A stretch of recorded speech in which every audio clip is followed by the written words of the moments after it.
አንጥረኛ ወርቁን ይዞ ከለብ አፈር ላይ አውጥቶ ወደ ሰዓት ውስጥ ይጨምረዋል። ወርቅ እንደ ሰው ቢያስብና አእምሮ ቢኖረው ኖሮ ይሄ ሰውዬ ቀውስ ነው ወይ ከዛ ለስላሳና ለም አፈር ላይ አውጥቶ ሰዓት ውስጥ ለምን ይጨምረኛል ብሎ መናደዱ አይቀርም። ጌጥ እየሰራ እንደሆነ የሚያውቀው አንጥረኛ ብቻ ነው። ጌጥ ሆነ ለመውጣት በሰዓት ውስጥም በመከራ ውስጥም ማለፍ አለብህ። ታላቅነት የሚወለደው ከጥልቅ ጉዳት ውስጥ።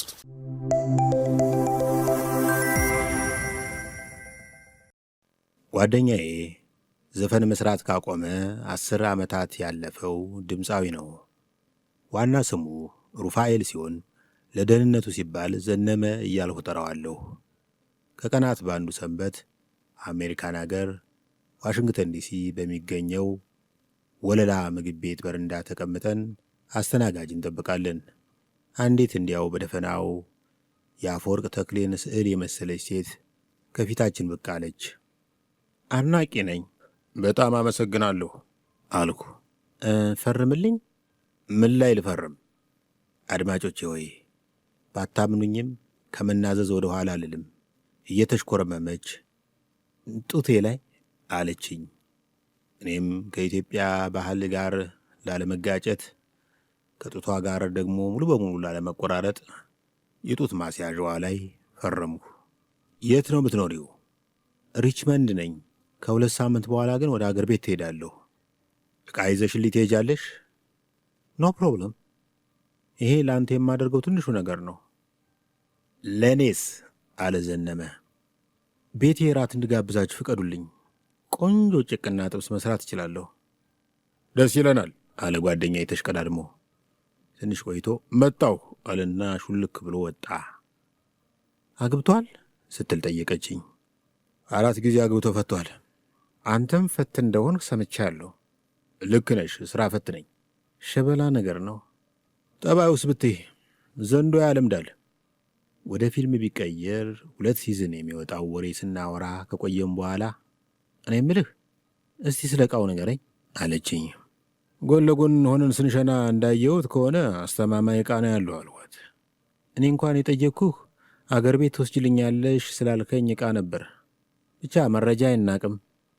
ከማፈሬ የተነሳ የመመልሰው ቸግሮኝ ሳልጎመጉም ጓደኛዬ 2 ኪሎ ስጋና 1 ወይን ይዞ ተመለሰ።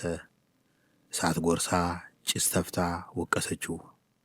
አፔታይትና ስጋ ከኛ ነው፣ ከአንቺ ሙያ ብቻ ነው የሚጠበቅብሽ ብሎ አለዘባት። ከጥቂት ጊዜ በኋላ ወደ ቤቷ መንዳት ጀምራለች። እኔና ዘነመ በእርሱ መኪና ተከተልናት። ሸበላ ነው ያለችውን ስነግረው ባትለኝም ልጅቱ እንደተዝለፈለፈችልኝ ገና ከመጀመሪያው አውቄዋለሁ። ቤት ስንደርስ እንደፈረደብህ የሆነ ምክንያት ፈልገህ ዞር ትላለህ አለኝ። የት ነው ዞር ምለው አልሁ ያለ የሌለ በሽቄ። ወይ ሞቴል ትይዛለህ፣ ካልሆነ የፈረንጅ ደጅ ሰላም ፈልገህ ትተኛለህ። 2 ሰዓት ያክል ነድተናል።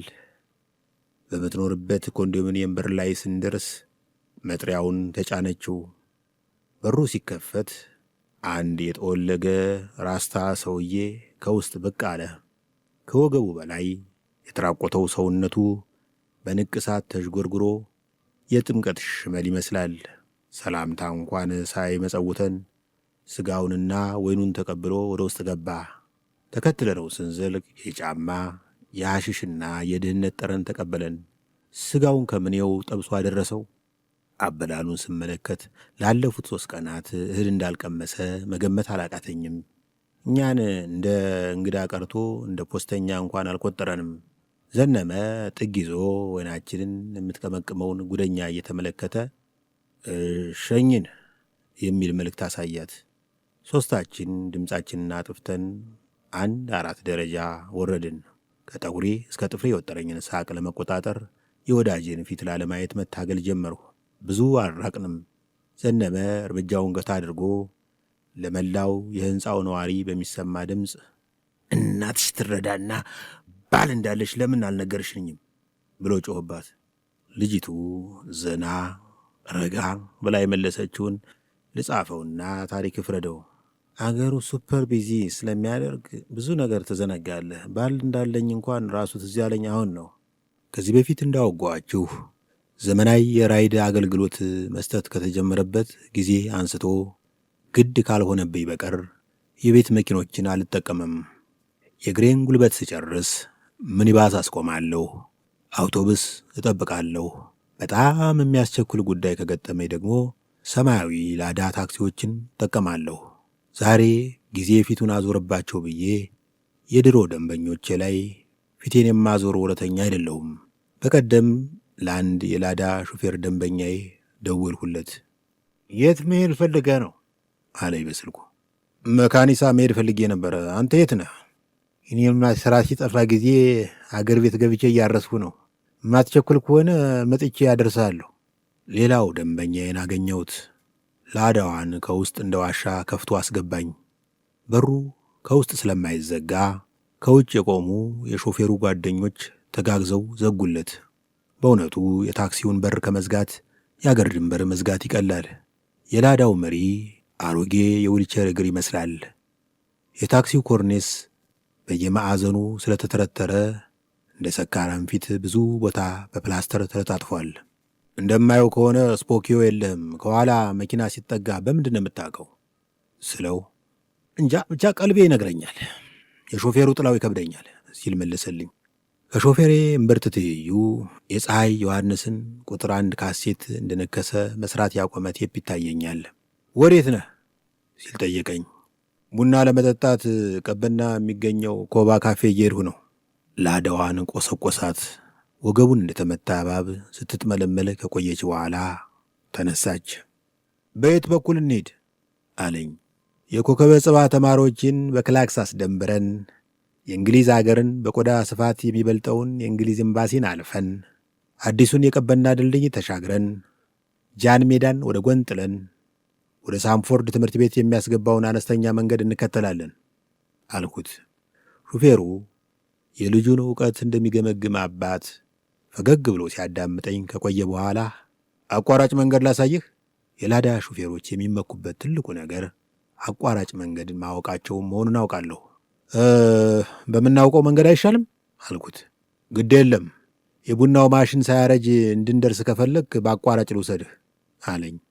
ሐሳቡን እያመነታው ተቀበልሁ። ወደ አዋሬ የሚወስደውን መንገድ ተከትሎ ቁልቁል ነዳ።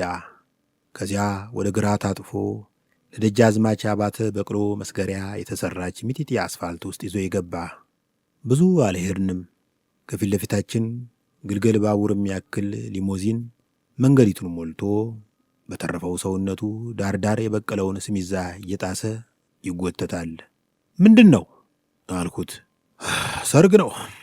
እና ሰርገኞች በዚህ ሰዋራ መንገድ ምን ይሠራሉ? እንጃ ምን አውቃለሁ። የሰው ሚስት ጠልፎ ያገባ ሙሽራ ይሆናል እንግዲህ።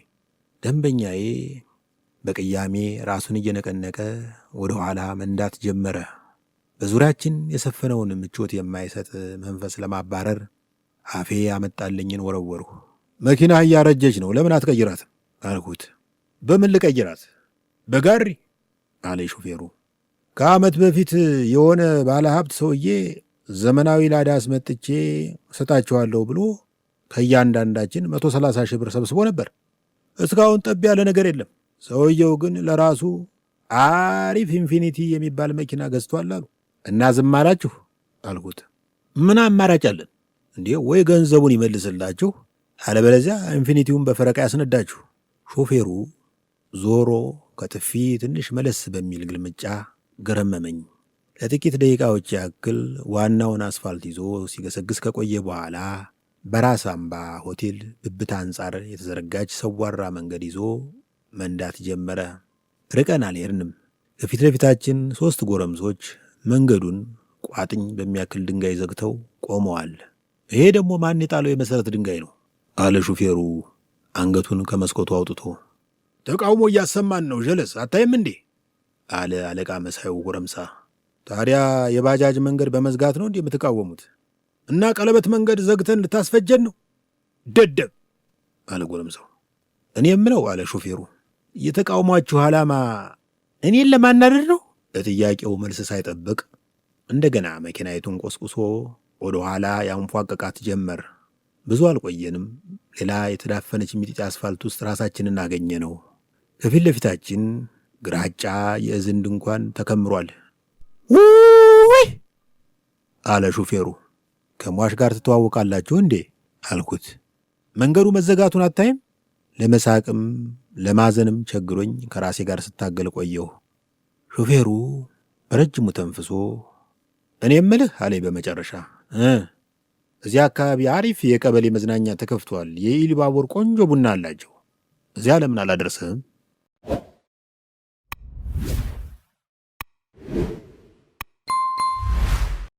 አሁን ግቢ ውስጥ እገኛለሁኝ። ወደ ውስጥ ከመግባቴ በፊት ግን ግቢ ውስጥ ያየሁትን ነገር ልንገራችሁ። መጀመሪያ አስታውሳለሁኝ ወንድሙ ኃይሉ ሸገር ላይ የሚሰራው ጥላሁን ገሰሰ ፈልግ ያስፈልግ ያለ ሲፈልግ የነበረችው መኪና እሱ ፈልግ ያስፈልግ ያለ መኪናዋን ሲፈልጋት አጥቷት ነበር። በተለይ ታርጓን ቢያስስ ጠፍቷት ነበር። ስለዚህ ቴዲ መጀመሪያ ይነዳት የነበረው ከዛ በፊት ደግሞ አባቱ ይነዱት የነበረው ቮልስ መኪና ታርጋው 69376 ነው። ለማንኛውም ታሪክ ወዴት እንደሚወስድ ስለማይታወቅ በኋላ ፈላጊው እንዳይደክም እንዱ ለጨዋታ ያላሰው ልጁም ደግሞ ጎርምሷል። ባባ ማለት ጀምሯል። ለምን ባባ ብሎ ፈታ ወይስ ማማ ብሎ አፍን ፈታ? አይ ታታላይ ካልሆነ እንግዲህ ሁለቱንም ነው የሚለው።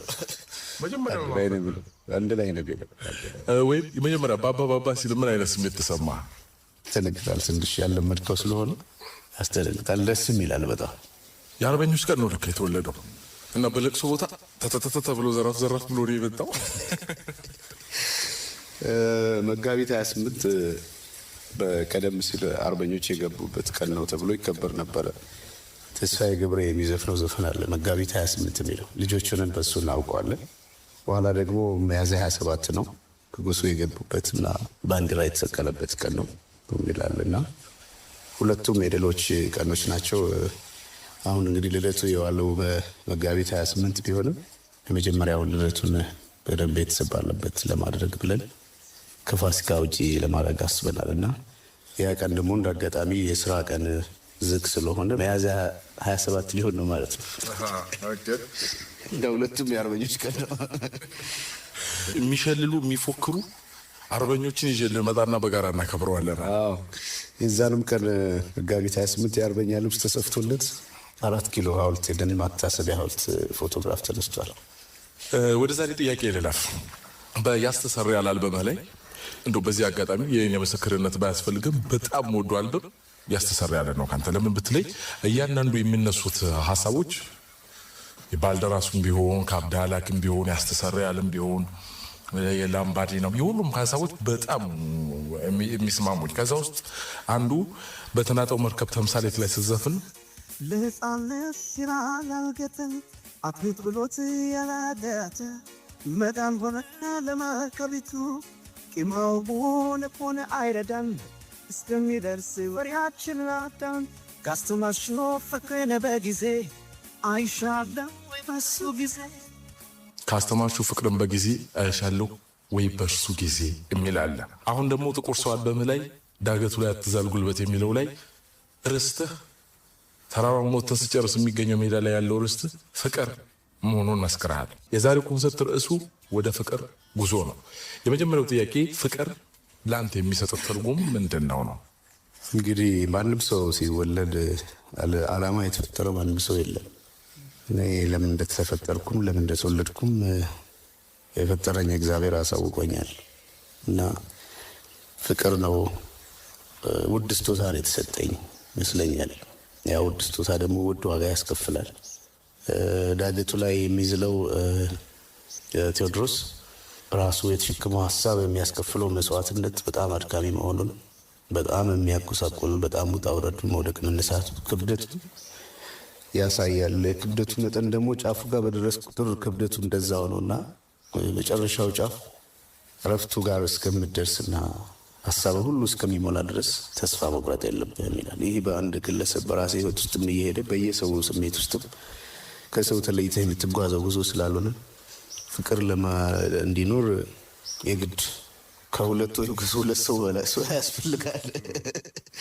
ስለዚህ የጋራ ነው። ለሁሉም ሰውም ያን ስሜት ይሰጣል እና ያ ነው። የዳህላክን በተመለከተ ዳህላክ ላይ ያለችው ሴት እንደ ሲምቦሊክ ነገር ናት። እዛ ላይ ያለው ሕፃን ልጅ ነፍስ የማያውቅ ንጹህ ልጅ ስለሆነ የሚናወጠውን ባህር ጸጥ ያደረገው የእሱ ንጽህና ነው።